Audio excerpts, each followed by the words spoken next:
All right, everyone. Thank you so much. Good evening. My name is Stacy Dahl, co-chair of the Government Affairs Committee of the Chamber of Commerce, and I'd like to welcome the candidates and the viewers at home and in the audience to tonight's candidate forum. Tonight, we will feature candidates for the Grand Forks City Council and the Grand Forks School Board. The format tonight we will follow is each candidate will have 2 minutes for an opening statement, followed by questions submitted via in writing from our audience through the moderator table, and that's Barry. There will be no verbal questions from the audience. Questions will be screened for duplication, and we will also remove any editorial comment. At the end of the questioning, each candidate will have an opportunity for a 1-minute closing statement. But first, we have with us City Councilman Ken Veen and Mayor Bochensky, who are unopposed and seeking re-election. As is tradition, we invite unopposed candidates to offer comments at the start of the forum. So, Mr. Mayor, we'll start with you. All right, thank you. Well, first, I want to thank everyone for the support over the last 4 years. It certainly has been a challenge. But I believe we've got a community that's moving forward, and I feel a real positive energy that's becoming unstoppable. I want to thank the Chamber of Commerce for their work with the business community the last 4 years and also putting on tonight's event. And lastly, I want to thank, we've got some candidates out in the audience now that'll be coming up here later, but I want to thank the candidates for throwing their hats in the ring. Whether it's City Council, School Board, County, or Parks, we all know the burden on our time and ultimately on our families. So I just want to thank people for being willing to run. Like I said before, I couldn't be more excited for the future of our community, and I want to highlight a few of the high points directly. This fall, we'll have a brand new state-of-the-art hospital that will match a facility with the tremendous staff that currently operates the Altru Hospital system. I also want to thank Altru for their support of the Indoor Sports and Aquatic Center that's going to begin construction next spring. Grand Sky and the Grand Forks Air Force Base have become synonymous and are performing well with not only a new mission coming, but major improvements with operations by the Test Resource Management Center and Space Development Agency. As we face workforce shortages across the country, Grand Forks nears completion of the Career Impact Academy, which will greatly aid in local workforce development and was strongly supported by our private sector partners. On the sports and entertainment front, the Alaris Center continues to outperform and host major concerts and events right in our backyard, including 6 home UND football games this coming season. And if Bubba has anything to say about it, I think there'll be a couple more in the playoffs. Speaking of the University of North Dakota, the UND campus has undergone a major refresh and is looking better than ever and continues to be a sense of pride in the community. As to the city of Grand Forks specifically, we continue to trim administrative costs while growing wages within our broader city staff. We have shrunk to only 27% of the tax pie, and we continue to gain internal efficiencies, while at the same time growing the community through economic development efforts. We've also moved forward with major infrastructure projects that have only been talked about for decades. This would include the Red River Valley Water Supply Project, which I'm sure Ken will be happy to talk about a little bit later, the 47th Avenue Interstate Interchange, and the 42nd Street and Demers Railroad Underpass. All projects with major federal and state cost shares that are keeping the burden off of local taxpayers. Citywide job growth recently has outpaced the state, including Fargo. Local wages have been growing faster than any other city in our state. Our continued growth will only lead to higher wages, which benefits everyone. And it's our best way to help offset inflation and higher housing costs. Growth hasn't been perfect, but we continue to move in a good direction and have created a tremendous amount of opportunity within our community, and that's something to be truly excited about. We all know that there's a lot of work still left to do. So finally, as we look at candidates in the upcoming election, it is as important as ever to elect people who want our community to grow and prosper and will bring positive energy and a common sense approach to our city council and school board. So thank you for the time and best of luck to all the candidates. Thank you. Thank you.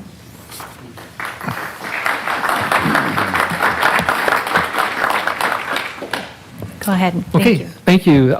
Again, I'd like to say thank you to the Chamber for putting this on, have the opportunity for all the citizens to get introduced to us, especially some of the new candidates running, but also to hear from us directly on the reason why we're running. And for me, I have a number of things that are unfinished business and significant opportunity and needs that I really want to be a part of and want to see move forward.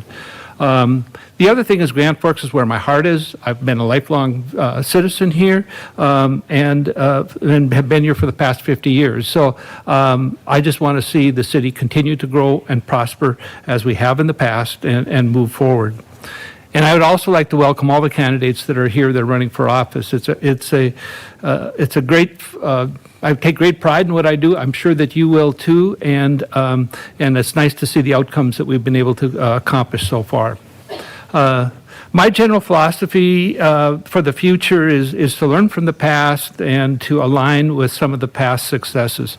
One of the things that I really want to focus on is how we can reduce and manage property tax through smart growth. I think smart growth is very significant. I think we've done that a lot through the public-private partnerships that we've had to date. They've been key to significantly adding to the tax base. And we've worked on some of the strategic initiative growth areas that we have so that we have properties and areas that are shovel-ready as time goes on. And we've been able to be successful in attracting new businesses here, especially through the expansion of things like the business park. Also, I've looked at annexation, and we've had a policy of continuing to do that, making sure that everybody has the same city services, but also everybody pays the same city taxes, and it keeps all businesses on the same level.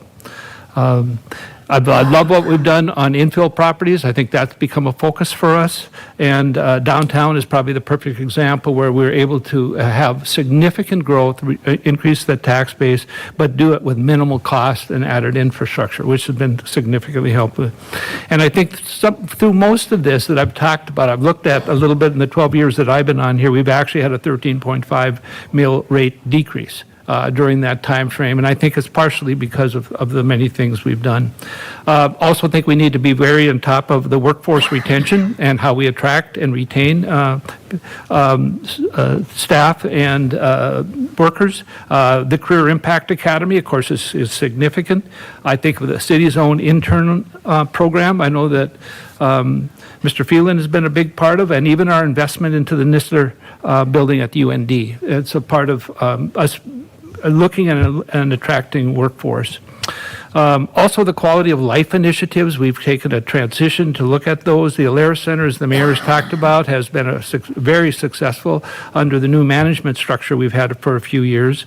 All true indoor sports and aquatic center and the Children's Museum are all things for the future that I think are going to be a part of the quality of life and work toward workforce retention and attraction.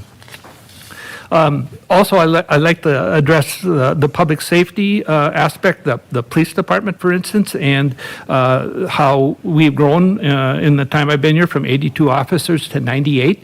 That's getting more officers on the street, having better public safety, and the expansion of the fire department to the new South End Fire Station, and the addition that has allowed us for strong public safety. And then public services. Probably the mayor mentioned water is one that I've been working on for a lot of years. I mentioned the Red River Valley Water Supply Project. It's a must. It's going to probably be our number one priority as we go to the legislature again. It's been there for year after biennium after biennium. So I look forward to seeing how we can get that. We're also doing a new wastewater treatment plant, which is our expansion and renovation, which is significantly important. And then with the public infrastructure, we're looking at, as was mentioned, the 47th I-29 interchange, which is really critical to traffic on 32nd Avenue South and having the southerly location. The 42nd Street grade separated crossing, very important for moving traffic and public safety. And even the Washington Street and Burlington Northern Railroad underpass that's under construction right now. That project has actually been in the works for over 30 years because I was here and is now getting done. So we're making some really great successes there. And then I just want to stress one of the other things. To do all this, it takes a committed mayor and council, but it especially takes a city staff. And it's that staff that is the heart of how we get things done. And I want to make sure I show our appreciation for them and what they do. And lastly, I'd like to say and acknowledge the strong relationships that we need to have with the Chamber, the EDC, UND, Airbase, All True Health System, city of East Grand Forks. I mean, there's so many, I don't know where to stop with, but we've been able to do a great job at that. And I think we need to recognize that along with our congressional delegation and the governor and our legislators. So that's a little bit about where I'm coming from. And I appreciate, again, gratitude for the work we're doing and appreciate everybody that's here to listen. Thank you. Well, thank you. Thank you very much. So at 6:15, we'll move on to 4 candidates running for 2 seats on the city council. So we'll be back very shortly.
All right, thank you very much. And I would like to welcome our 4 candidates for the 2 wards, Ward 3 and Ward 5. So I'd like to briefly introduce Marie Stewart, Tricia Berg, and Mike Friedolfs, along with Jody Carlson. Thank you all for being here this evening. So first, we'll begin with introductions and a general 2-minute statement, however you would like to craft that. Then we'll move into questions. I'll limit you to about a minute, minute and a half. So if you kind of see me gesturing at you, if you could wind down your comments, that's always appreciated. So let's begin with you. And if you don't mind, I'm going to call everybody by their first names. So Tricia, why don't we begin with you? Sure. Thank you. My name is Tricia Berg, and I'm running for City Council in Ward 3. I'm originally from Devils Lake, and I moved here to go to UND, where I double majored in sociology and social work. I went on to get my master's of social work, and I have stayed in the community since that time and have chosen to call Grand Forks home for the past 16 years. Throughout this time, I have been very involved throughout our community, serving in various leadership roles including the Board of Directors of United Way, as well as the Board of Directors of Greater Grand Forks Young Professionals. I am the Advocacy Committee Chair for the National Association of Social Workers North Dakota chapter, where I have experience providing testimony and advocacy for those in need. I'm a social worker, I'm a case manager, and work with children and families on a day-to-day basis and see the needs that these people have. Through my involvement throughout these various roles, I have worked with a lot of diverse populations. I have knowledge and skill set to be able to advocate effectively for our citizens and be a collaborative team member, as well as provide a bridge across opposing viewpoints so that we can work together for the betterment of our city. I am open-minded and solution-focused, which will enhance my abilities to be able to navigate and address our city's needs. I aim for a vibrant Grand Forks. I look forward to economic opportunity, such as retaining our local talent, attracting high-quality jobs, and supporting our local businesses. I also support quality of life initiatives, including affordable housing, available childcare, and safe and welcoming spaces. I look forward to your answers or questions tonight and through the coming weeks as we lead up to the election. Thanks.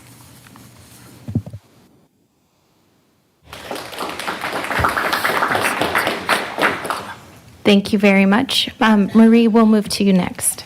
Okay. My name is Marie Stewart, and I'm running for City Council, Ward 3. Grand Forks is not just a place to me, it's my home. Growing up here, I've witnessed both the growth and challenges our community faces, and I believe now is the time for proactive leadership. I am not running on accolades or expertise. I'm running because I care about the future of Grand Forks. I understand the direct impact that the City Council has on the decisions they make that affects our daily lives, and I'm committed to serving as a representative for our community. I value public input and am willing to make myself available. So why now, you might ask? Because waiting for the perfect time achieves nothing. Instead, it's crucial to act now and address the pressing issues of the community. My efforts will focus on solutions. A forward-thinking council prioritizes the well-being of its residents and should strive to make Grand Forks a desirable destination for individuals and families to settle for generations to come.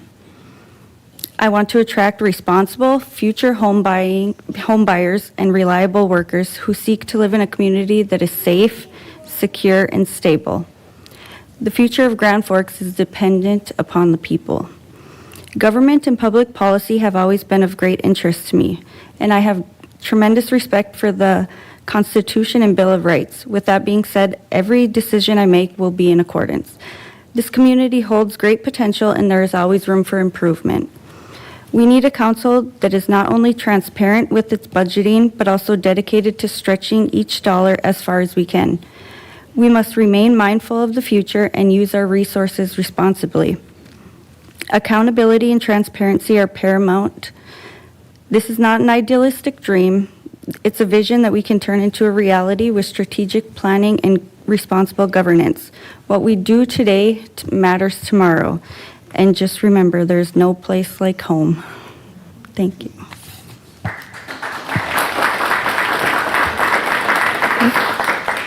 Thank you. And Jody, we'll move to you. I don't have anything officially written up. I'm kind of a fly by the seat of my pants at some point, but I have been a Grand Forks resident for 40 years. I have lived in Ward 5, which is the ward that I'm running for over 25 years. I was born and raised in Grafton. I have two grown children and 2 grandchildren. I'm married. I have been in the nursing field for over 40 years now. The last 20 years of my career involved registered nurse executive, nursing management, dealing with multi-million-dollar budgets, supervision of department heads, dealing with a lot of government regulations, needing to understand how to interpret them, how they would apply to the facility that I was working at, also looking at enforcement of those policies, which included writing up new policies and procedures in order that we would meet the current government requirements or the changed or updated requirements. The purpose essentially that I'm running, and I'm assuming that many of you know, I was not previously real political, but we know that when the development of Fufang began, I started to become involved in politics. And other than Fufang, I became very aware through a lot of research, a lot of things that concerned me regarding the city and the things that the citizens encountered. So my primary focus in running right now, the city has an organizational chart that puts the citizens at the top of the chart, and I believe that's been flipped upside down. And I believe that the citizens need to have a say in what happens in their community. They need to be involved, they need to be educated, they need to be knowledgeable, there needs to be a source of the information. So that is, and there's many more, but really my purpose for running is to be a voice for the citizens. Thank you. I forgot to look over there. Appreciate it. And Mike, we'll move to you. Thank you. And first, thank you for giving me this opportunity to speak in front of the chamber and everybody. So, my name is Mike Friedos. I am running for Ward 5 City Council, and I've been asked the question, why are you doing this? And, you know, I've been in Grand Forks for nearly half a decade now and really seen the growth happening and learned that there is, you know, some places that we can make some differences. And I believe truly that some of the quality of life things in the business development area all lead to the future of what Grand Forks stands for. I want my families to move here. I want other families to move here. I want people to raise their grandkids here. And the only way to do that is through growth. We need to have those items where they want to stay here. They want to believe in the place they live. And so all those quality of life things, including the Children's Museum, the businesses in the South End, not to exclude everybody else, but, you know, we have business development throughout the entire Grand Forks region that needs to continue to grow. And without that, we will not see the growth of this community. One thing we really need to do is make sure that we have good jobs, good high-paying jobs for people, and those jobs need to be meaningful. And so, you know, we work with many local businesses. I'm on the Chamber of Commerce as well as the Board of Directors with the EDC, and we really want to make sure that, you know, we get the word out there that this is a place you want to bring your business. You want to raise your families here. We want to make sure that those things are here in this community. I truly believe that Grand Forks is my home now. My wife and I moved here, and we never looked back. So one of those things I really want to make sure that is clear. This is my home, and I'm proud to be here, and I'm proud to, you know, to continue this legacy into the future. My son's moved here, and I can think he's going to continue to live here for quite some time. I'm very passionate about this community. I think we've got so much. We're just at the precipice of what we're going to do. I see the growth in the South End, but we see the growth throughout the community, and I think it's really important we continue that trajectory in an upward momentum, and there's no stopping Grand Forks. Thank Thank you.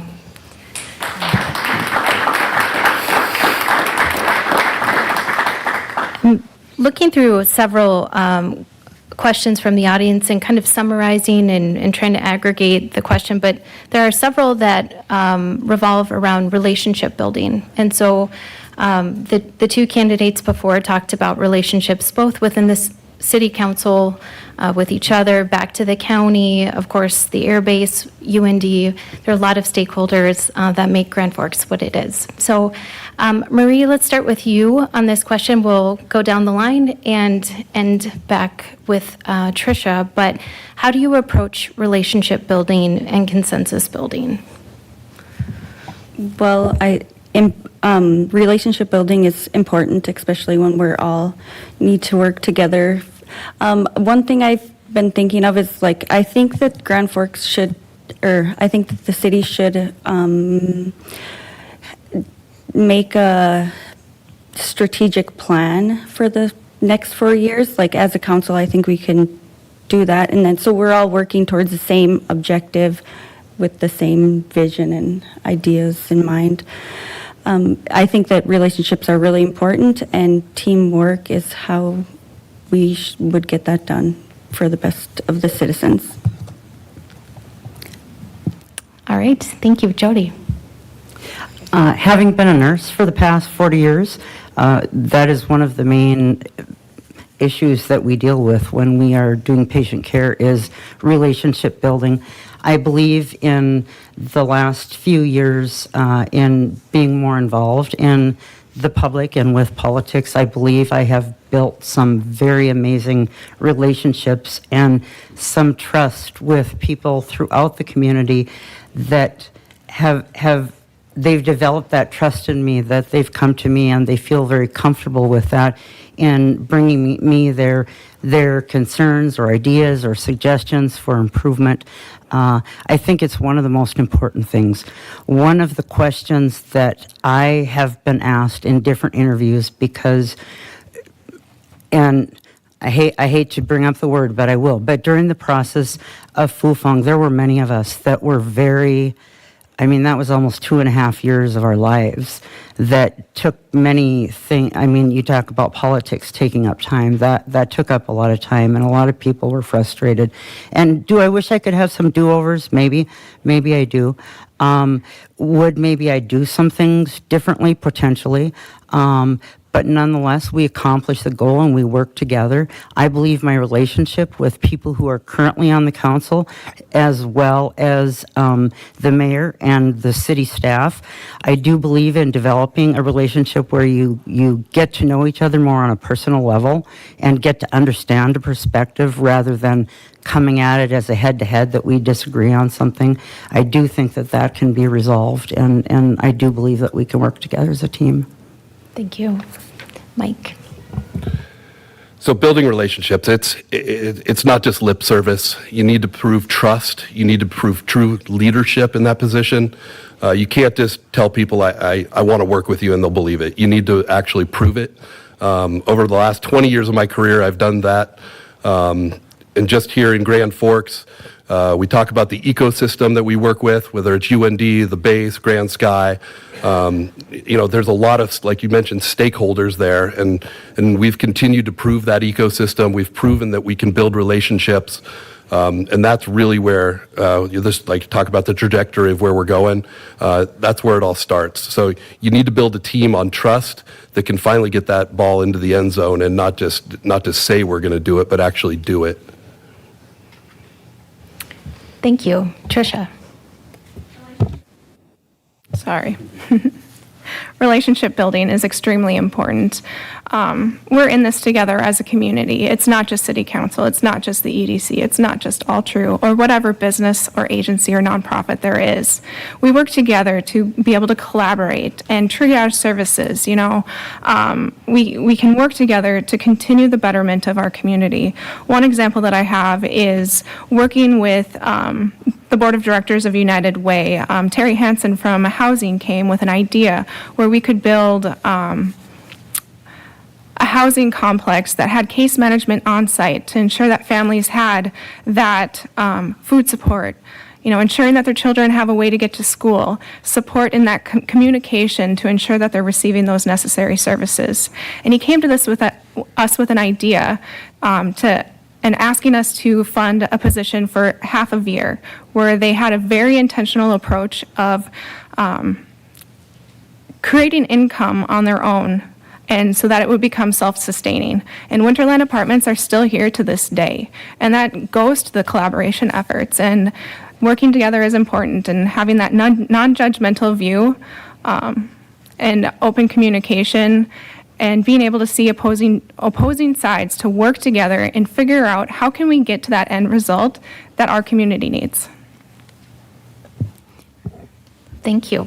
All right, moving on to another question from the audience. How can Grand Forks meet the demands of accessible, affordable childcare? Jody, we'll start with you on this question. Oh, it's been a long time since I have had the need for childcare with children being grown. I had started looking at I had started looking at a program that Grafton was moving forward with some grants for childcare programs. I haven't been able to figure out all of the funding on that, but I believe that the city needs to be involved in some way. I'm not necessarily talking about financial ways. We know that there are often buildings or land that is donated for that purpose, but when we look at our workforce right now, and I'd be interested in getting more information as far as working from home, we have so many jobs open throughout the community right now that it would be interesting to get the statistics, which I believe the Chamber now has started to do some of that in presenting that information online. But to be able to look at the statistics as far as how many job seekers are out there, what are the areas that they're job seeking in, and how can we as a city work with them. I know the last job that I held, one of the things that we did in being creative with that, and it was at a long-term care facility, is we worked with the Grand Forks Head Start program. We worked with them to offer them space for them to have their Head Start program so that we could have that intergenerational communication, but it also provided care for the children while the people were at work. So I think to get creative and think outside the box with that. Thank you. Mike, we'll ask you the same question. All right, thank you. So, when I hear the cost of childcare, I'm floored by it, because I think some people are spending probably, a third of their income during the month to put a child up in a daycare and that kind of stuff. And so it's unsustainable to keep up that kind of cost. And so I think, looking at different government, grants and regulations, I think that's part of it. But the other part of it needs to be make it easier for folks to set up daycares, make it easier to get rid of some of the, from what I've heard, because I've never set up a daycare, that there's a lot of regulations and process and procedures that actually go into it. And it's almost a bridge too far to actually start a new daycare, and it becomes very cost inefficient for someone to do so. So I think we need to look at that. We need to talk about, what are those other options for some companies. I know there's companies too that can set up a daycare inside the facilities. And so is it a matter of having people come to the workplace and bring their kids? Is it something that, when we set up a new school like Twining and all those facilities, are we able to set up a new daycare center there? So when it's a kind of a one-stop shop where they drop their kids off for school or drop someone off at daycare. I just think there's other options that we can do as a city to get the cost down. And that's really what it is. You don't want people spending all their, expendable income on daycare. That's crazy. Thank you. Tricia. That's a great question. Affordable daycare and accessible daycare is something that we currently struggle with. What I've seen is that if you want to have a child, you should be on a list already to be able to get into a daycare. And that's really tough. If we're asking people to come into our community and move here and we don't have the available resources to meet our current demand, that makes it really tough. we have current funding that comes into our city through different grants and federal opportunities, such as the Community Development Block Grant, where we could invest in the infrastructure of developing buildings that can be in compliance with what daycares need to ensure that they're operating safely and following those policy and procedure and state guidelines, as well as looking together to work together and advocate at the legislative session that's coming up in January, ensuring that there's funding support for these ongoing opportunities to support our daycares, our local daycares. A few years back, free education and for daycares to ensure that they're in compliance and up to date with what they need to do, it became cost restrictive. And so looking at decreasing those costs, how can we ensure that they're receiving the necessary training so that they can meet the needs of the children and that they're in compliance with the law so that our kids are safe. I don't want our kids to be placed in a tough location. So just working together to do that. Thank you. Anne Marie. Well, okay, so I know that daycare costs are very high. I have 4 kids of my own, so they're all under the age of 18. I know that public schools is a great placement for kids, but when they're younger than that, it's hard to find daycare, childcare that you can afford if you're just like a single parent. I know it's really hard for single parents. I think that there are grants and incentives that the city could offer, or the state, or even go to at the legislative sessions that we could take advantage of. The problem, I think, with it is like there's so many things that they need to do. They need to feed them. They need to have the supplies for younger children. It takes diapers and all that stuff. And when you have younger children, they need more attention. So I think if we just incentivize facilities or home care providers, that we could work it out with. I think there are programs, there might be a lot of hoops you have to jump through to get approved, but I think that goes back to safety and qualifications type stuff. But otherwise, I think the best thing to do would be to check out the legislative for more funding to incentivize those. Thank you. Thank you. This is another question from our audience. Mike, we'll start with you on this question. How will you meet the needs of every person, regardless of socioeconomic status, criminal record, or generational trauma, mental health, or other things life throws at a person in particular? How will you make nonprofit and corporations that are there to provide services and resources held to a high standard and accountability? So that's a good question, right?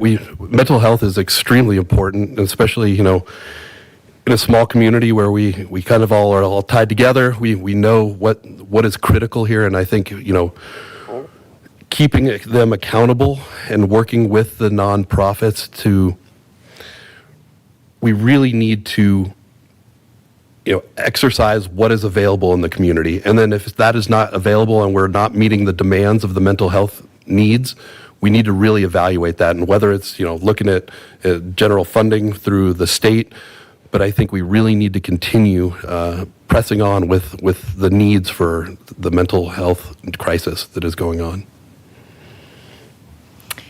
Thank you. Tricia. Overall, this is something our community does struggle with. We have long wait lists to be able to receive mental health or behavioral health services. And this is true for the entire region in North Dakota. It's not just Grand Forks specific. And so working through that legislative session, that process, and prioritizing our city's needs and our agenda for going to the legislative session to ensure that there's support for our local businesses to be able to provide these. ensuring that there's ways for people to get licensed to be able to provide those counseling services, that therapy services, whatever is needed to support our community. We definitely are very short on professionals in the working field, and that's tough to meet the ongoing development or the ongoing needs. And so supporting that ongoing development as our community grows, so does the base services that we need to continue to support our families and our workers with whatever struggles that they have. Approaching things with a trauma-informed care, looking to understand how people got to where they are to help them move forward. That's something that I definitely strive for. Thank you. Marie? I think that we have a lack of resources or providers. I know that there are a lot of people that have been using the online or virtual option, which I don't think is as effective as could be. I think that we have a lot of nonprofits that can do community outreach and lifestyle habit stuff. I think that education and awareness is also crucial. Like, I think that the city, I don't know if it's the city's responsibility to fund those things, but if we don't have those nonprofits there to facilitate that, I do think that the city should step in. But I do think we have enough nonprofits and stuff that can get that work done. I think, also the legislature, if our nonprofits don't, we can always use that. But I think that I think that people who want to help people get help are going to find a way to do it. And I think that we have trained our police and the public to help deal with those type of situations. So if we have our police trained and willing to help step in and our public aware of it, I think that we can deal with it in a reasonable way. Thank you. Jody?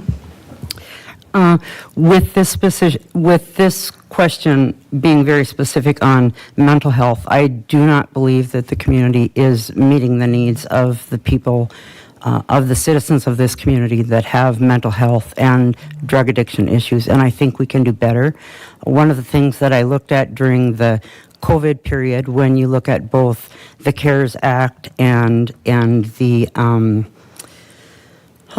can't think of the other money that was available, but there were millions and millions and millions of dollars that were given out to other nonprofit entities and other businesses during that period of time.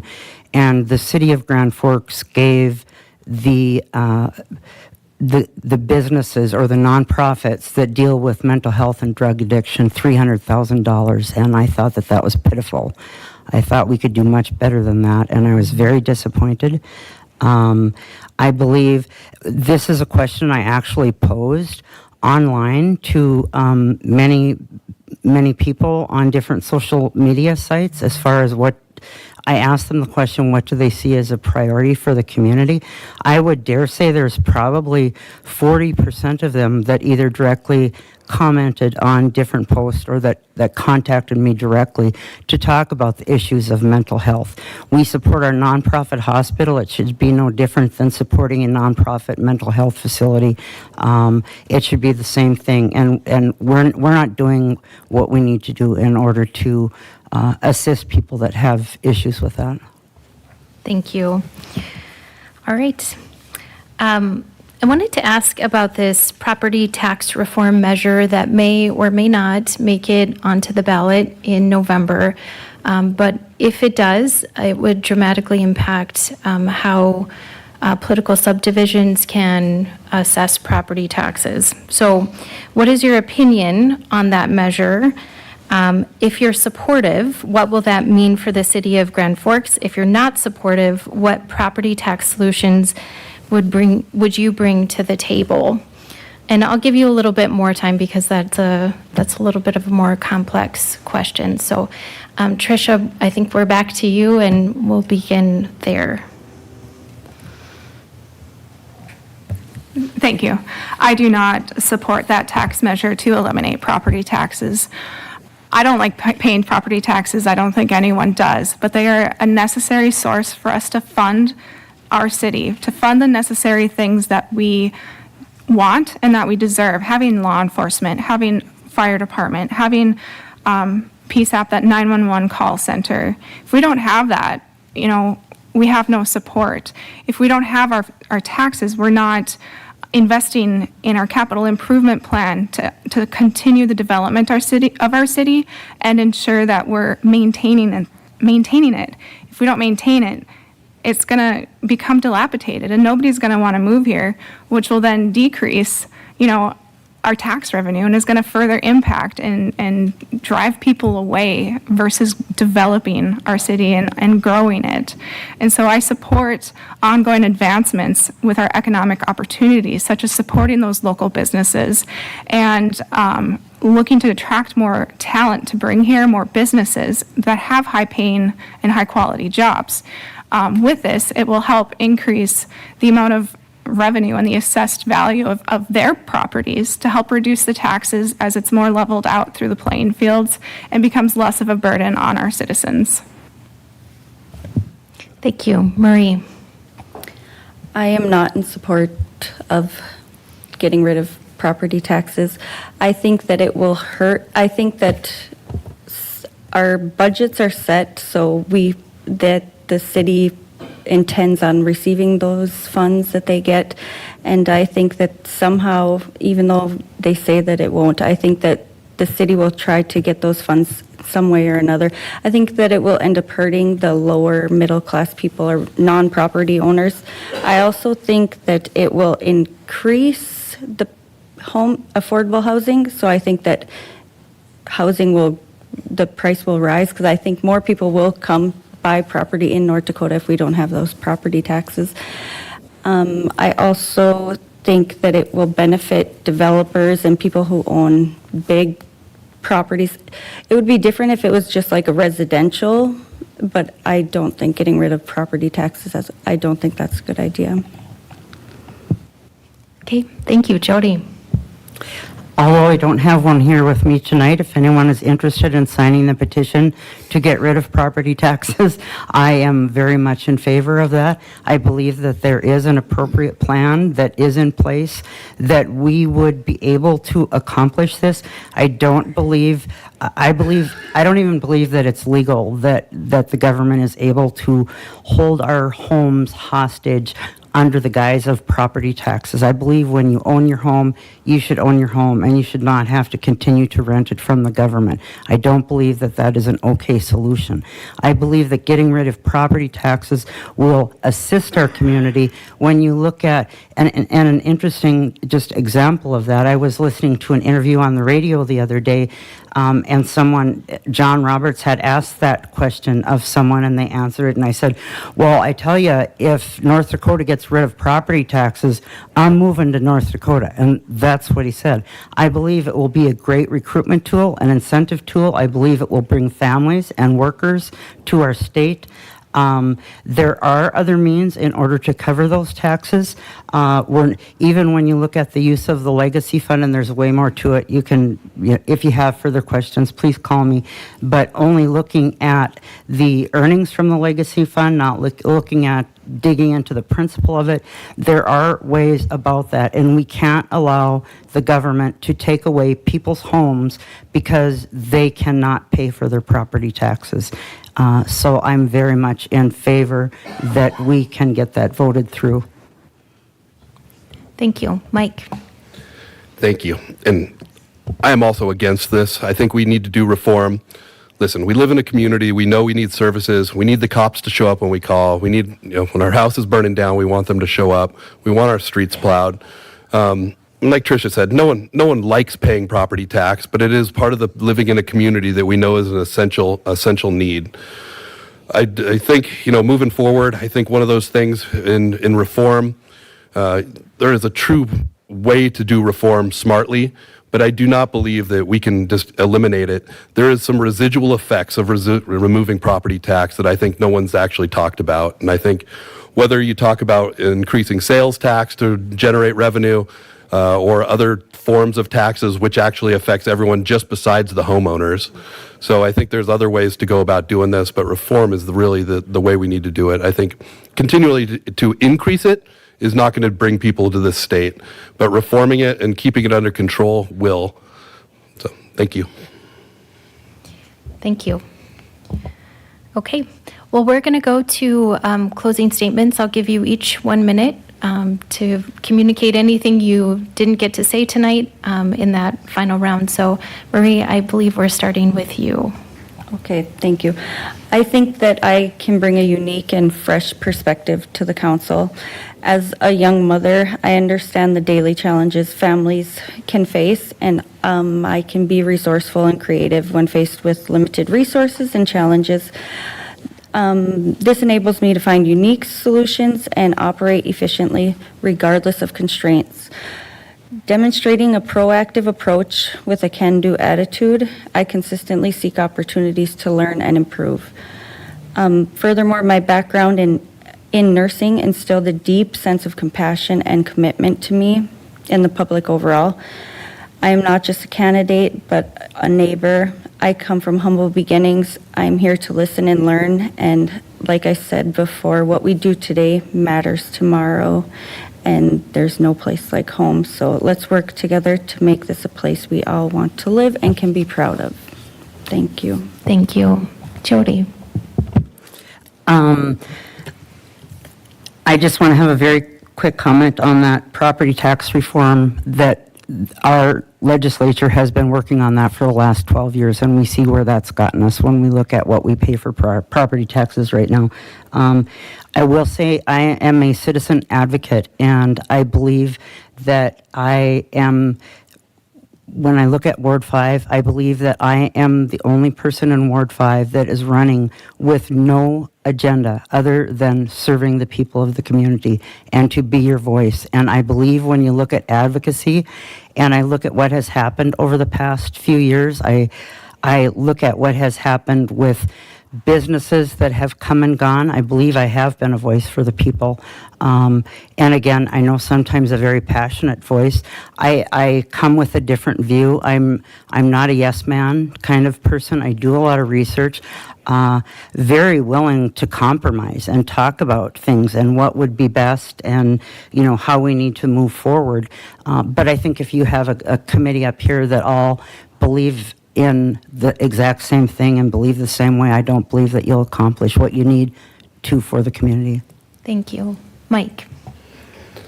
I'm going to start with I won't quote it word for word, something that people's called me online, right?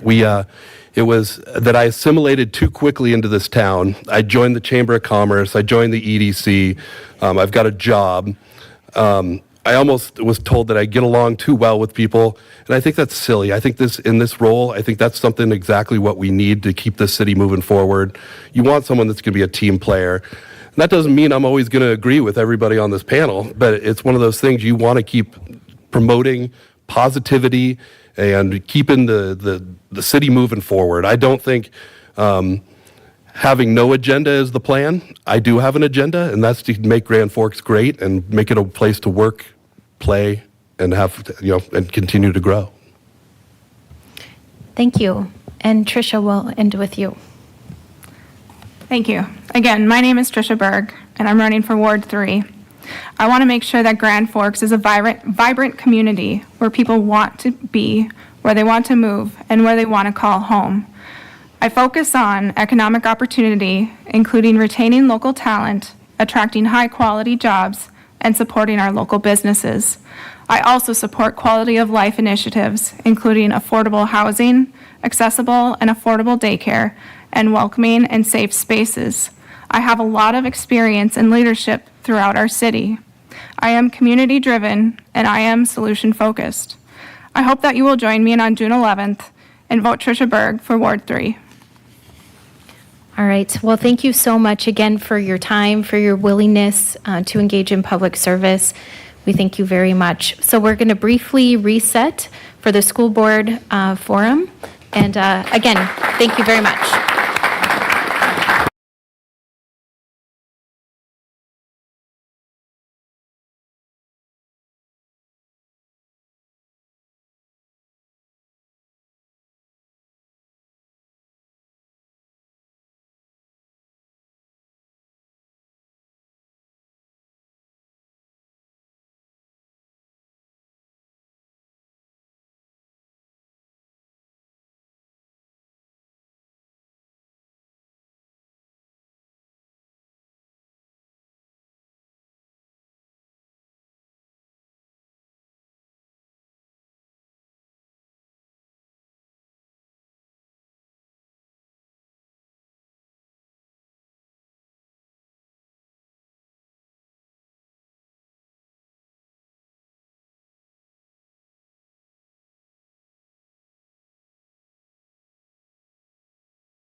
probably hit in 1 second.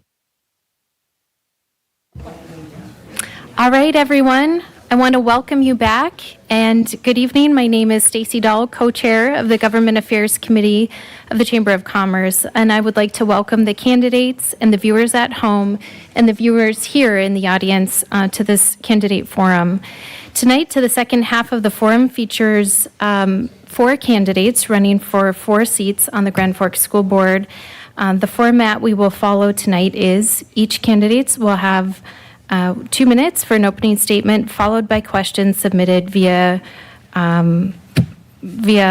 paper here to Barry or I. So if there are questions that yet come in, please bring them up to us. The questions have been screened for duplication, and we also remove any editorial comment. At the end of the questioning, each candidate will have an opportunity for a 1-minute closing statement.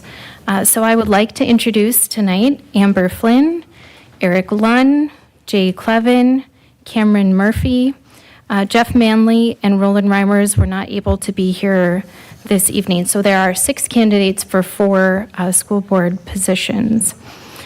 So first up, Amber, we'll start with you, and we'll give you an opportunity for a 2-minute opening statement. Well, thank you. Thank you for the Chamber for hosting this event and for everyone in the audience for attending. My name is Amber Flynn. I serve as the current school board president in Grand Forks Public Schools. I've been on the board for 8 years, so 2 terms. And during my time, we've had what I would call is had to rewrite or write the blueprint for a lot of different things. There's a lot of exciting things happening right now in the district. I am a mom of 3 kids in Grand Forks. 2 of them are in elementary school, soon to be a middle school student, so very in-depth in what's going on from a parent perspective.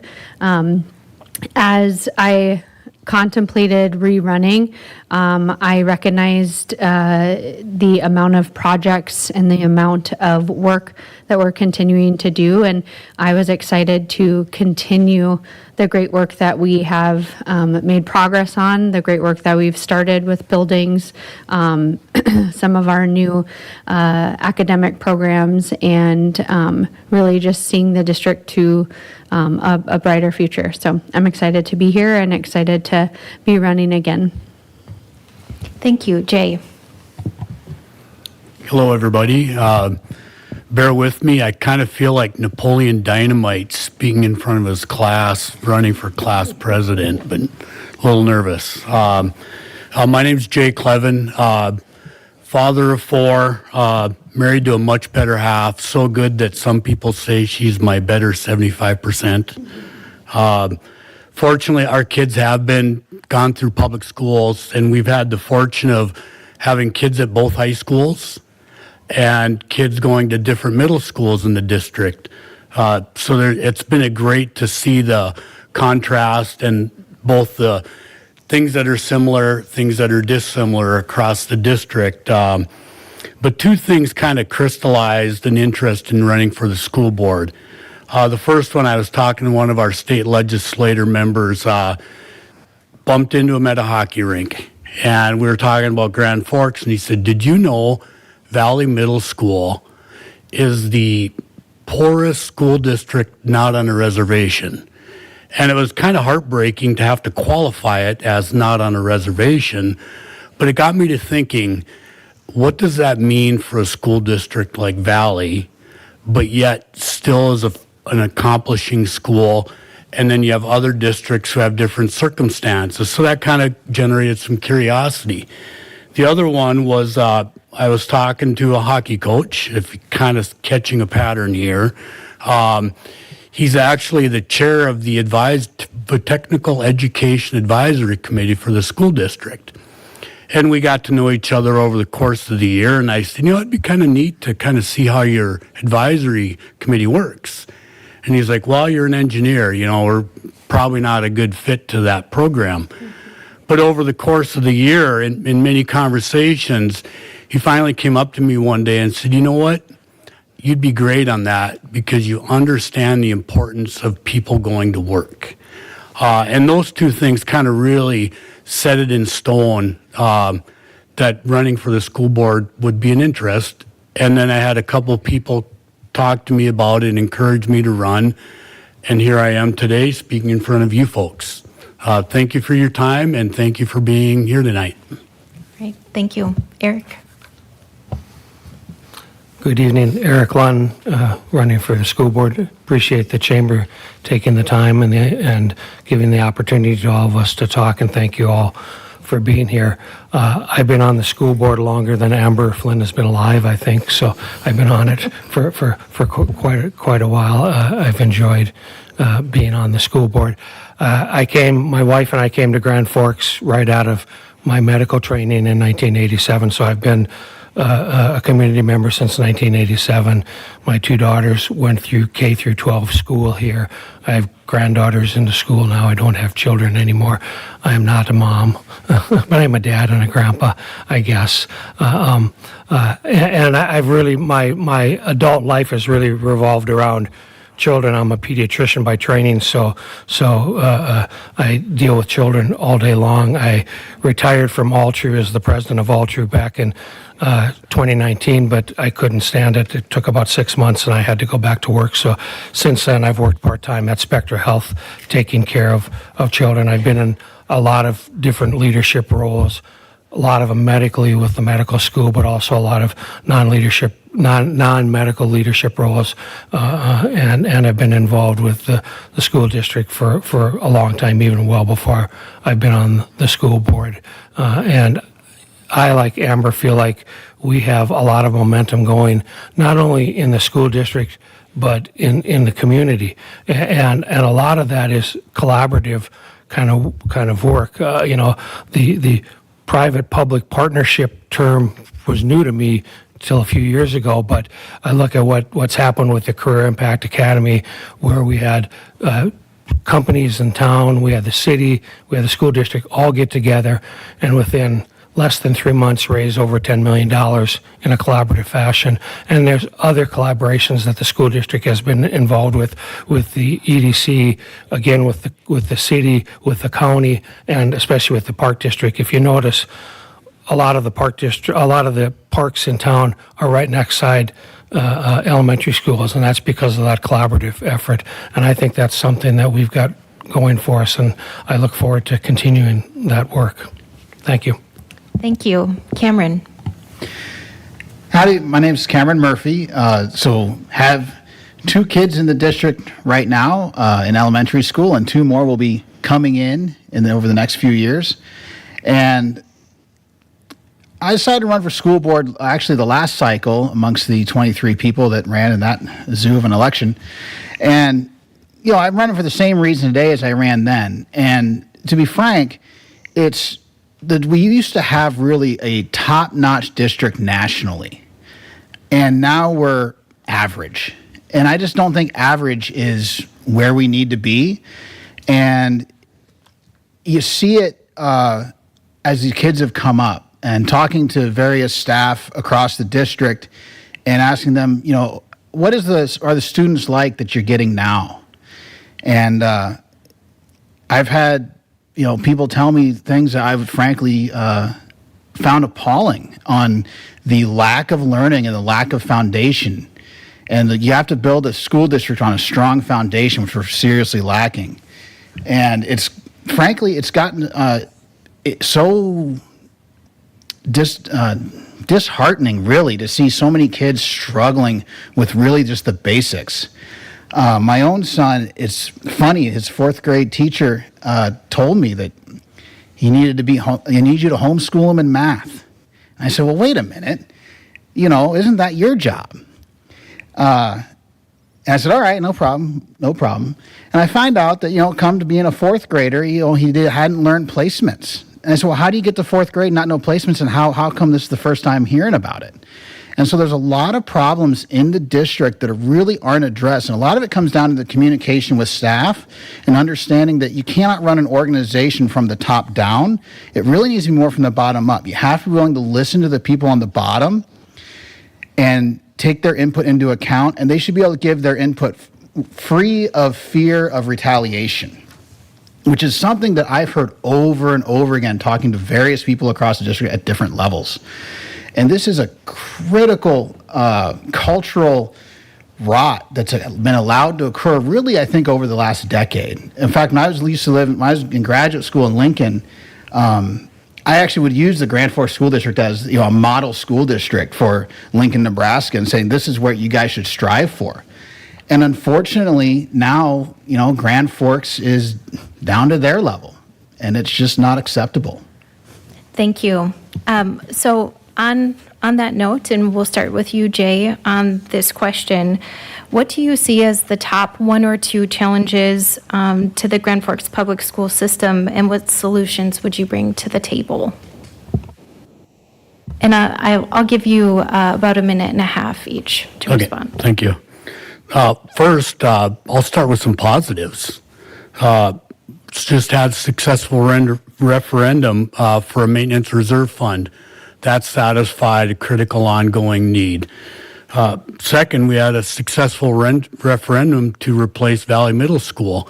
And as referenced earlier, I had a student in that population, and that was a tremendous success, with a lot of people very gratified at the outcome. We recently had a sales tax vote in the city, which doesn't necessarily directly affect the school district operations, but it will have effect on the school district in a positive manner. So again, it's providing a pool, which the school district won't have. So these are all places we're starting where there's strength and there's very positive things happening. One of the biggest one is some recent demographic data that showed that the school district's student population looks to hold steady. And that's a very important outcome, because if the demographics are steady, that can be a lesser focus. We plan for the status quo to maintain that projected population. These are all very positive things. But as referenced in the earlier discussion with the council members, there are some large capital projects that are actively happening now and that will likely happen in the future. Planning for those is always an important need, and that's my day job, planning those. So that's an asset that I would bring to the school district. But I think the larger one is cultural.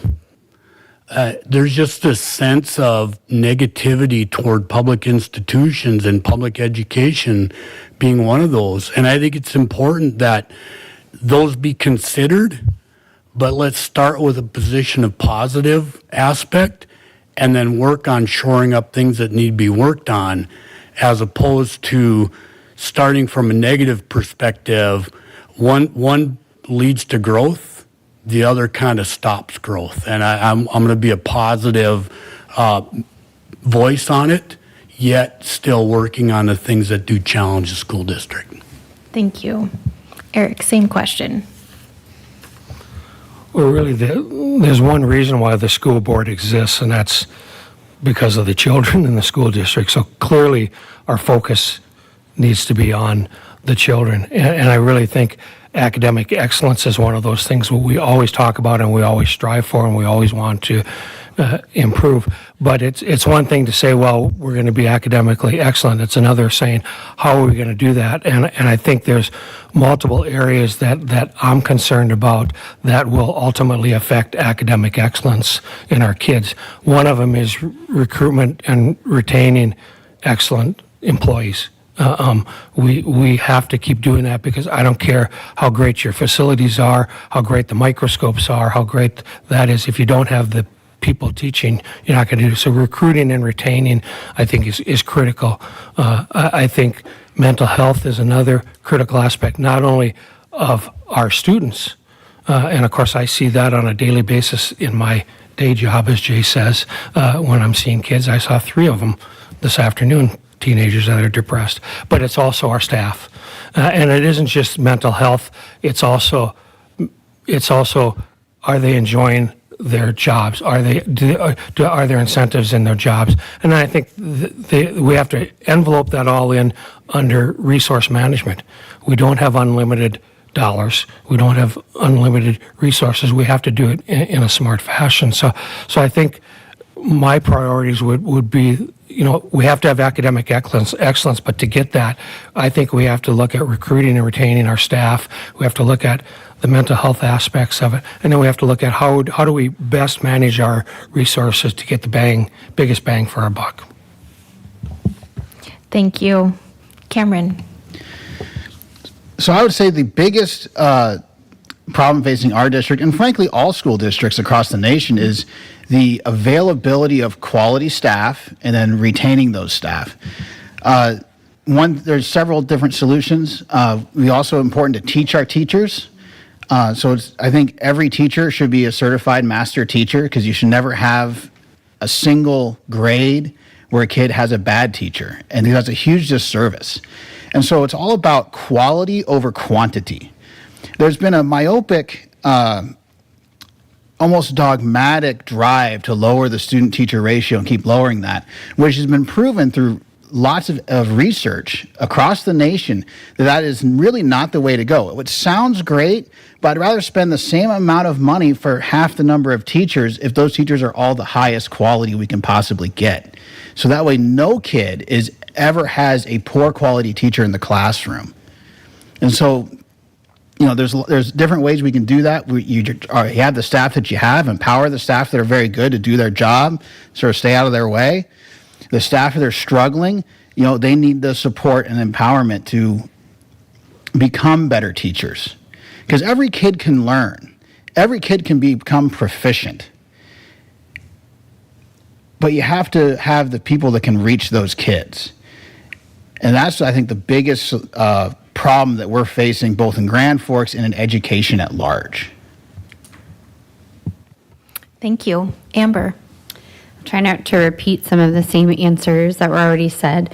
The district has done a really good job in recent years, really tracking academics. Yes, we're here for the students. And because of that, the board used ESSER dollars to update curriculum, train teachers in areas of professional development that really mattered for math and literacy. And the board receives an update on those every other meeting from the individual schools who are working towards progress on math and literacy. And so is it perfect? No. But there's a very concerted effort. Every early release Wednesday, the teachers get in professional learning communities and are talking about those students that are struggling. They're talking about what works and what doesn't, how they can help each other. But at the end of the day, a kid can't come to school and learn if their basic needs aren't being met. And we have about 25% of our students considered special education in our district. That is a very high number, and it's a very expensive number. That could mean that a kid has a learning disability. It could mean that they're in an autism classroom. It could mean that they have behavioral issues. It's a wide classification of what special education means.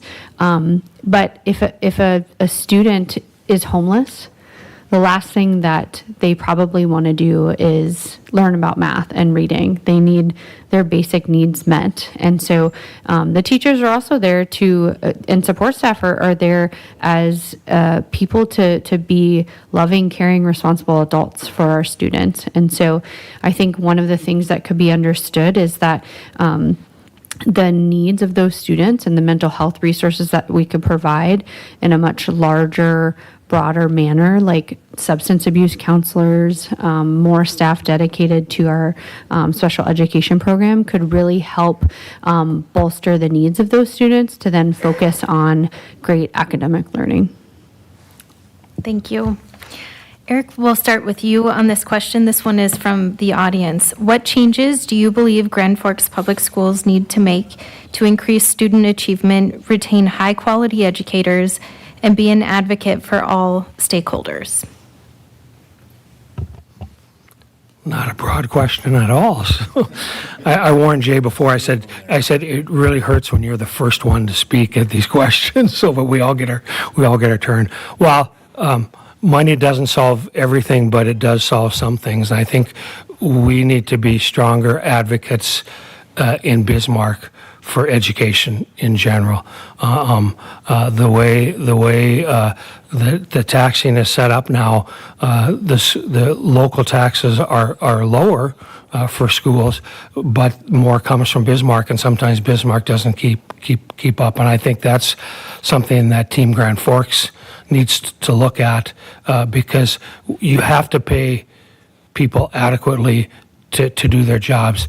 And if you don't, there was an article, I think, in the Herald or one of the newspapers today, talked about people that, a teacher in West Fargo who was coaching 3 different sports to make ends meet and finally is quitting and is going to be a realtor. We can't keep losing our good teachers, because if we don't have good teachers, and I think all 4 of us have either said it or are in agreement, if we don't have good teachers, we're not going to be able to improve the academics of our children. I think we need to also look at innovative ways on how to teach these kids. Amber talked about all the different types of children that we have. They don't all learn the same way. And I think having teachers who are the experts at teaching, having them sit down and say, what are some of the out-of-the-box ways we can improve our academic performances for our children? We have to allow those teachers to be able to think and dream and talk about that, and we do it right now. We have pilot programs in all sorts of different schools where they're piloting different methods or different types of ways of teaching. That's how you advance, and that's how you get better at that. Thank you. Cameron? Stacy, do you mind repeating the question, because it was a really long question? Absolutely, and the next one's longer, so Oh. I can repeat that one too. What changes do you believe Grand Forks Public Schools needs to make to increase student achievement, retain high-quality educators, and be an advocate for all stakeholders? Okay. Well, I think we talked about staff, and one thing is to make sure everyone's a master teacher and work towards that goal of having every employee in the district, whether you can be a master teacher as a para as well, through the National Board for Professional Teaching Standards. And so that's all about the quality of the staff. And so that is the foundation of everything, is your quality staff. One thing we can do also is to allow the recommendation of the teachers and the principal to retain students that need to be retained, to repeat a grade. Last year, there was a grand total of 4 kids that repeated a grade, despite the fact that about a third of our 3rd graders are novices in reading. And one of my kids was one of those kids that was held back, by the way, for kindergarten, because I requested it, because he wasn't ready to move on. And that is actually a simple policy change, I think, that could really help. It is okay for kids to repeat a grade when it's needed. There's no shame in it, because sometimes kids take longer to develop and they need that extra time. There's other things that we could do that are maybe more aspirational. There's year-round school would help quite a bit when it comes to retaining knowledge. So if we recall, when we're all small children, the endless summer. So the way it works is you have 3 months on and 1 month off. So we still get our vacation time, we still get that time off, but you're breaking it up a little bit. And so, so these are sort of ideas that I can bring from having, not just being from Grand Forks, but having gone to elementary school in Southern California where we had year-round school, having lived in DC, lived in different areas, bring these outside ideas into the district to really help us take that step to go where we want to be, to that top 10% district in the nation. Thank you. Amber? Again, not to repeat anything, but the district sort of does have year-round school. If those of you don't know, the district has started doing summer programming in math and literacy throughout the months of June, and then provides encore in terms of keeping kids after that. So we provide a place for students to learn and a place for them to have transportation in some cases as well, and access to school. So that's one thing that I'm proud of, is that we are really enhancing that summer slide. I've had the privilege to be on teacher negotiations for 4 cycles. I think my first round was the rookie gets placed on the negotiations team, but every cycle that we've been on, we've heard about the resources that teachers need. We've heard about maybe some gaps in recruitment and retention. And one thing that I'm very proud of is this past year, our school district was one of or the first school district in North Dakota to provide 6 weeks of paid parental leave for birth or adoption of a child for both the either party. So I'm really excited that we're able to provide that as a benefit to our teaching staff. One thing that we can do in terms of education and advancement of our teaching profession is really hone in on our relationship with the university. We have a great teaching and learning college and university right down the road, and this year we worked with UND to really enhance those individual teachers who want to move up to an administrative level, go through some courses, and we've partnered with UND to give on either end. We're also repeating that or duplicating that program with principals, but we could really use those individuals in a way where we're using the students to come into our classroom, different programming for English language learners, and really enhance that relationship with our university partner. Thank you. And Jay, we'll end with you. All right. I will try to keep it pretty brief. Regarding students, there's a lot of, they're important issues, but they become noise if they don't first focus on the academic well-being of the students. There will be, and there are times in my own family where sidebar issues might seem important, but when it's filtered through, how does it increase your academic performance or not? Puts those sidebar issues in the right context. I would advocate that's the same approach that I'll offer to take with the school board. Academic well-being first, decisions get filtered through that first perspective. Regarding teachers, that's pretty amazing actually getting 6 weeks of parental leave. That's one example of other creative ways to look at benefit package to offer students a little more flexibility in their life, a little more balance in what they can do as a member of the Grand Forks Public School District. And I would advocate continuing to look at those sort of innovative benefit package policies. And then with regards to the community, obviously everything that we've talked about tonight, earlier in the city council discussions, quality of life, attracting people to Grand Forks. You don't move to communities with an underperforming school district. You decide where you live because the school districts succeed. Obviously, the Grand Forks Public School District has a primary role in that. But I'm going to kind of bring it back to the students. All those various stakeholder issues and desires and wishes, first things first, focus on the students. And with regard to the students, first things first, filter everything through the academic performance and then their own well-being and how it relates to academic performance. And I think that's the great filter to start the conversation. Most of what I've heard so far today has presented that as a first priority, and I'll be very excited to be part of that as a school board. Thank you. Cameron, we'll start with you on this next question.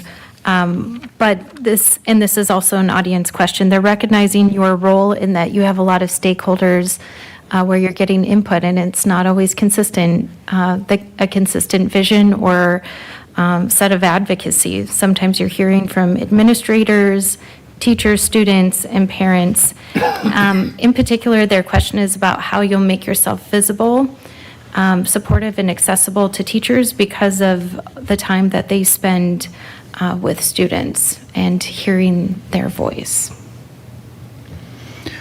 Well, specifically with teachers, I guess one advantage I have is I happen to officiate a lot of sporting events, so you can talk to people there, because most coaches are also teachers.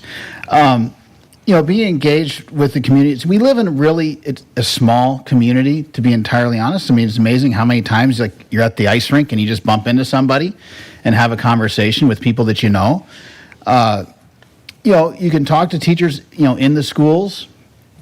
I think it's better to have more informal communication where people they feel more comfortable to be frank with you. I think sometimes, a lot of people like to have listening sessions and things like that.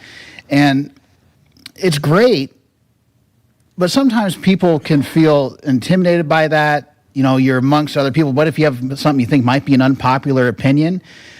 If you're on the school board or higher administration, you need to hear that. And people have to be comfortable to come talk to you and know that it can be said in both confidence, where they can remain anonymous, and it's also going to be taken seriously. They're not just going to be brushed off. And so I think that's the biggest thing, is just being available, understanding that, you'll have an email address. You want to email me your concerns? Hey, my ears are open, right? And that's just the biggest thing. So you don't want to ever have that a culture of fear and intimidation where people are afraid to talk to you. And that is, I think, actually become a major issue in this district. And that is it's a problem, because that's also how you push out some of your best teachers, which we've seen repeatedly. Some of our best staff leave, not because of salary, but because of culture. Thank you. Amber, same question. I think being the president of the school board currently has given me a bit of a broader perspective, because people do reach out, and I certainly don't want to be just the set it and forget it and wait for people to reach out. But those who have felt comfortable reaching out and coming forward, it's a really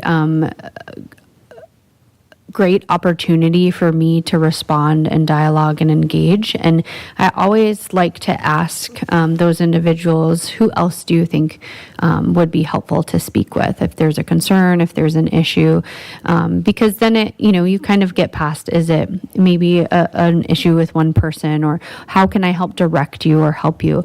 As a school board, we have to remember that we are a policy making board, and so we set policy, and certainly we can engage, but we also have to direct to the appropriate people to handle any complaints or concerns. With that being said, I'm on a few boards in town. I'm a mom and have lots of activities that I'm attending. And so, as Cameron mentioned, there's sort of this informal dialogue that you build with community members.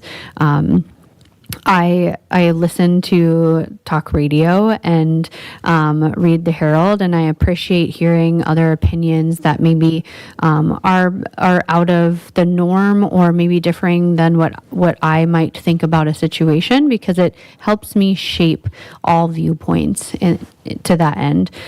So I really think it's important. Each of the board members are assigned liaison schools, and so we're frequently asked to go in and meet with those teachers, principals, to walk through the buildings.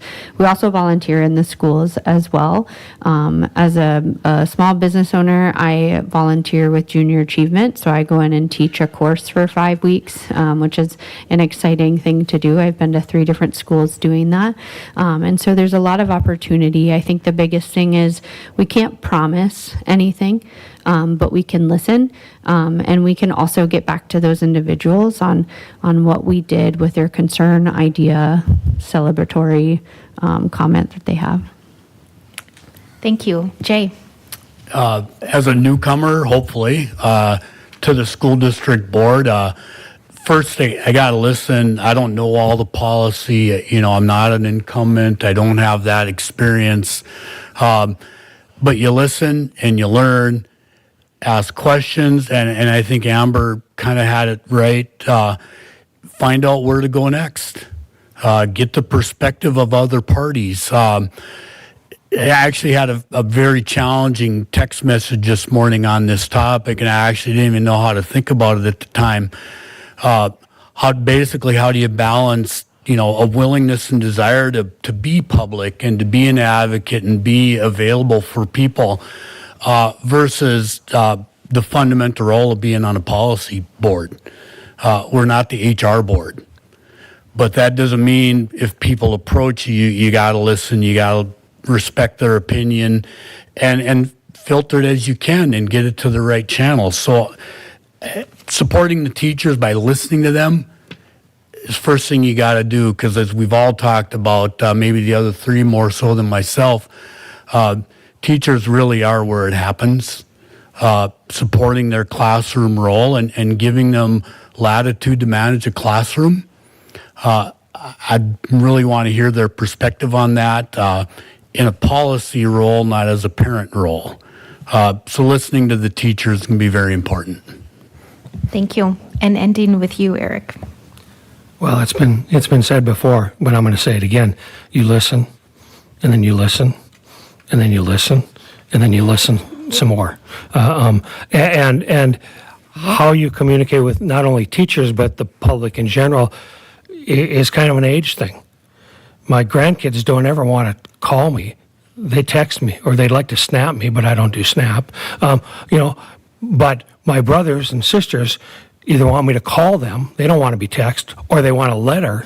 So you have to communicate in all sorts of ways, because people are going to want to communicate in different ways. Teachers will reach out to me via phone, or they'll email me, or they'll say, "Hey, can you stop by and we have a conversation?" And then there's these spontaneous kinds of things. You're in the soup section at Hugo's and somebody comes up to you and asks you a question. Or I have the advantage of, as I'm examining somebody's child, they're talking to me about some school issue, or they're a teacher and stuff. So there's always those informal ones. But I think you have to be an active, and you have to be a good listener. Otherwise you're not going to be able to get the story. And Amber touched on it a little bit. I've been swayed through the years. I've got my opinion, but then you listen to all the other people's thoughts and you think, gee, I didn't even think of that. So the more information, the more talking you can get, the better decisions you're going to make. All right, thank you. With our city council candidates, we brought up the potential property tax measure that may or may not make it on the ballot. We'll know in June. But it would dramatically change the way schools are funded. And so it would be good for the public to hear about what you think about that particular measure. And if you're supportive, what does that mean for the school district? And if you're not supportive, what property tax solutions would you bring to the table? So we'll start with you, Amber. I live in South Grand Forks, and my current tax bill is quite high. With that being said, I feel somewhat of an obligation to contribute to the city that I grew up in. And so, not that I'm okay with high property taxes. My personal house tax, I'm okay with. But my question for potentially getting rid of property taxes would be, where would we get the money that we lose if that gets wiped away?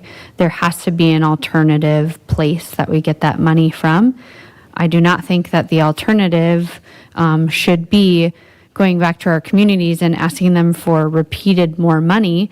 But I think it feels a lot like the states is maybe leaving the cities to figure it out.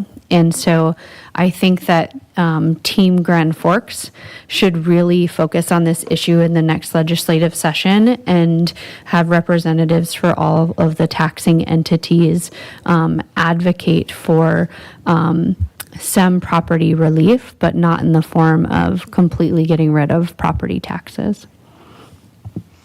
Thank you. Jay. There were statements made earlier today that the mill levies actually decreased, not citywide, not necessarily specific to the public school district. Those are positive things that showing work is being done to address property tax. probably will come as no surprise as someone running for the school board that I would not be in favor of abolishing property tax. I don't have a problem with our property tax in our home. My utility bill is a bit of a headache, but the property tax is fine, and I'm very happy to pay it because I feel we get a good return on it with what the school district and our various government agencies provide for us. Underneath it all, low property tax is local tax. School districts are local. Though it is a kind of a theory of government to keep all decision making as close to the people affected as you possibly can. And from that perspective, I think a local property tax is currently the right way to fund our public school district. I would not be in favor of abolishing it. Thank you. Eric? I too would not be in favor of abolishing it. I think property tax reform in general is a great idea. Jay just touched on the one thing I was going to mention as well is when you start getting more money from the state government or from the federal government, almost always it comes with lots of rules and regulations and strings attached. And so you lose the ability for local control to be able to do things more locally. And I think I don't think people understand how big a deal that can be for not only the local government, but the school boards and other things. So I think that would be a problem. I mean, I've seen it even with over the last 24 years that I've been on the school board when we have less control because of how they've changed the tax codes and stuff. So I wouldn't be in favor of tax reform. Definitely, there's no question about that, and I think that's something we have to look at. And that's when I mention resource management, we need to be cognizant of the dollars that we're spending because they're not our dollars. They're our taxpayers, they're our citizens' dollars, and I think we should be careful of everything that we spend and make sure what we're doing is doing correctly. Thank you. Cameron, same question. Yeah, so echoing what Jay said, property tax is a local issue, so I wouldn't support getting rid of it. It's the most progressive tax available that we would have. So no, I wouldn't get rid of it, that's for sure. And it's also local. So if, say, Bismarck wanted to say we don't want any property taxes in Bismarck, Bismarck can pass that, right? Where you live in Grand Forks, and maybe we need property taxes. If it were to have gotten, one thing no one's touched on is what happens if we get rid of it. The good news is this has been talked about extensively in Bismarck through the Education Committee, and so they are not going to let K-12 education fall through a huge budget shortfall without property taxes. So the money is going to come mostly from oil tax revenues, at least for a while. And then ultimately what ends up happening is if, let's say it did pass, right? So we got to think, yes, we don't support it, but what happens if a lot of people say, hey, I don't like my property taxes, and they all vote and it passes? What do? Well, you got to get creative, right? You could do payroll taxes. People who work in Grand Forks, there's a payroll tax. This happens in Columbus, Ohio. You may not live in Columbus, but if you work in the city limits, you're paying city taxes as a form of a payroll tax. We could do a wheel tax.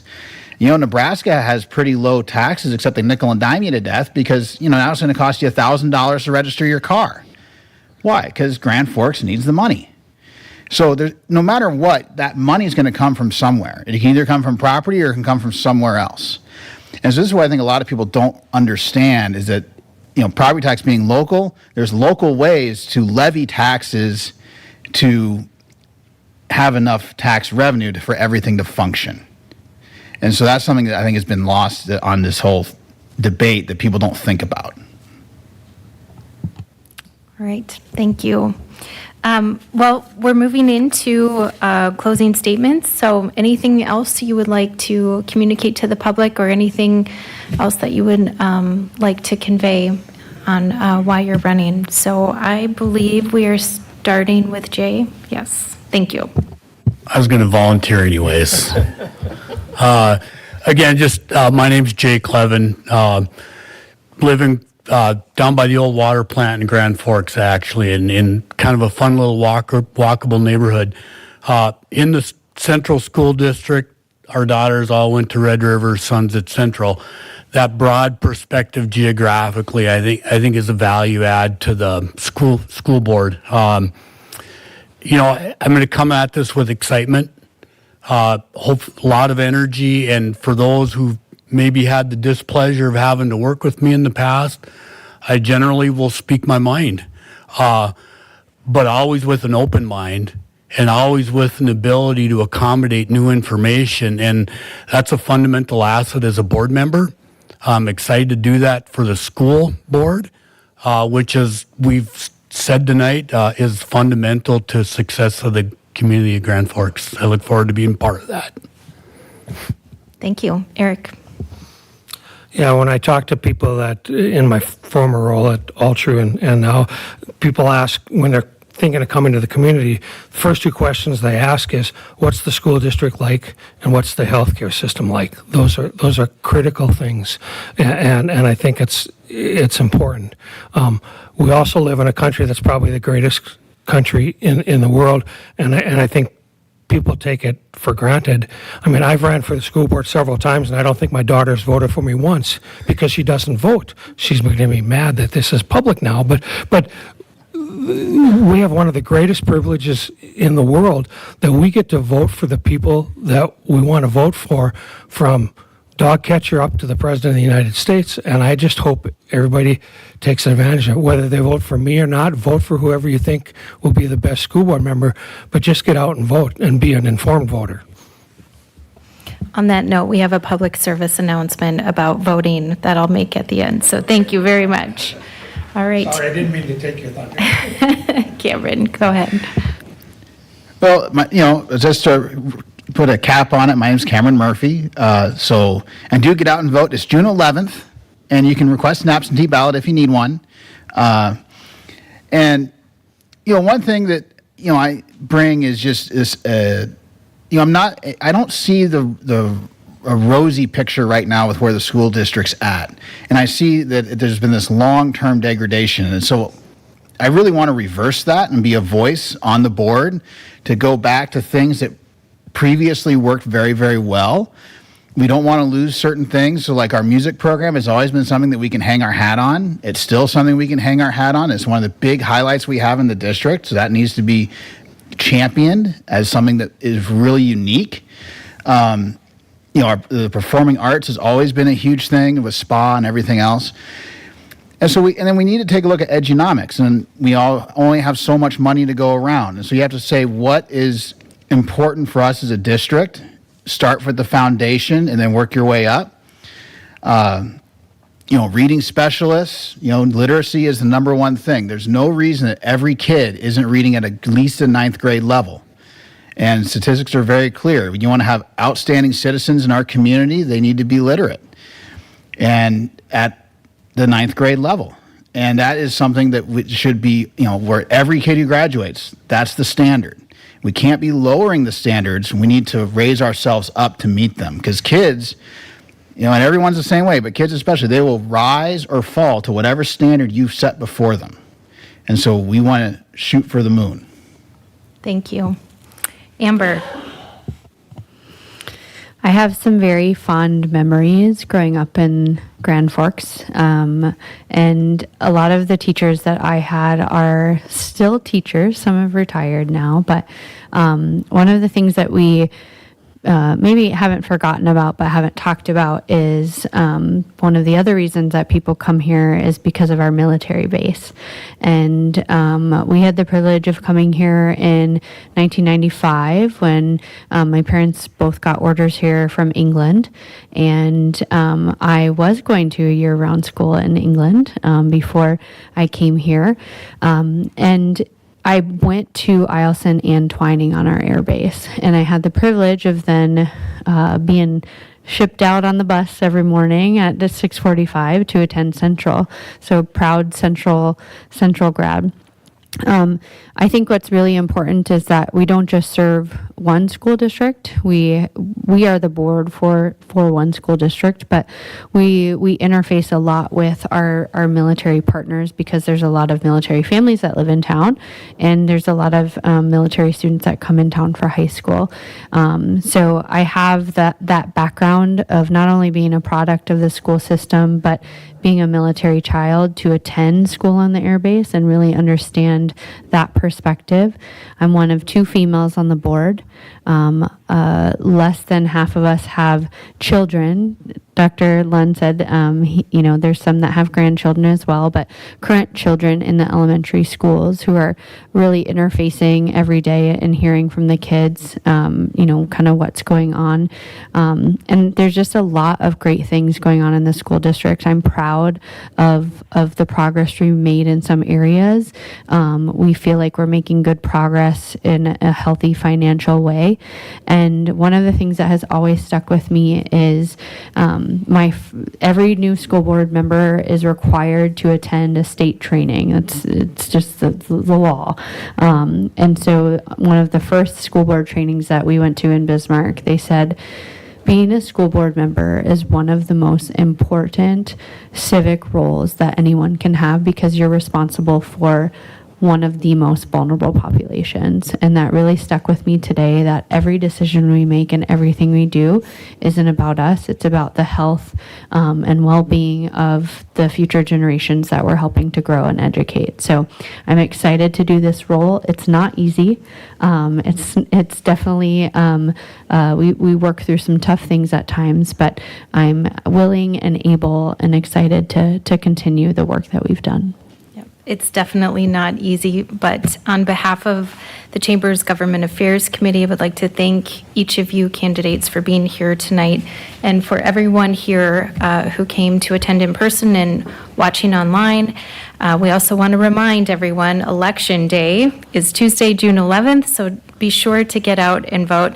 Tomorrow is the first day for early voting, which can be done at the courthouse. So, thank you.